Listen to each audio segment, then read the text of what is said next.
The other thing which we've been doing today a lot is a lot of bouncing tracks together. And it's a very, very easy process. Now what we have here is the 2 guitar tracks from Nigel, which are the skanks. We have the acoustic guitar, and we have the echo guitar, power guitar, and other things here. So if we want to reduce those down to a stereo mix, we have to get the levels first.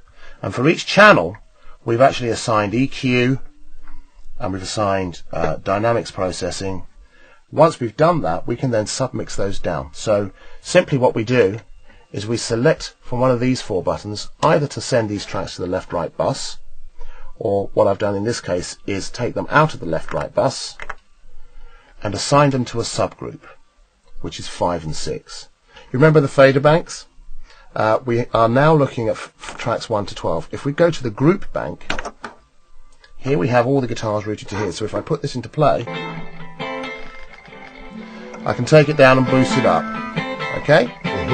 So now I've got all of those guitars routed to this stereo pair. Simply by going to the patch bay, I can now route this group 5 and 6 to 2 stereo or to 2 tracks on the disc.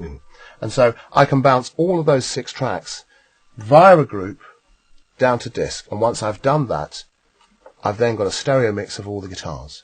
So that's what we've been doing all day. We did that with the drums from 11 tracks down to 2, with the brass from 8 tracks down to 2, with the backing vocals from 6 tracks down to 2, and so on and so forth.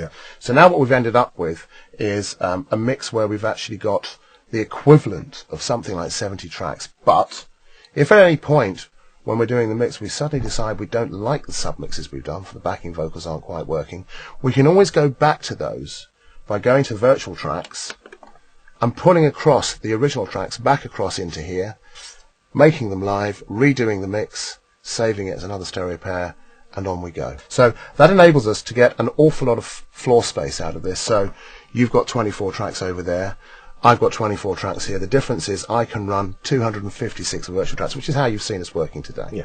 So that gives us a lot of real estate and a lot of flexibility in how we actually use this.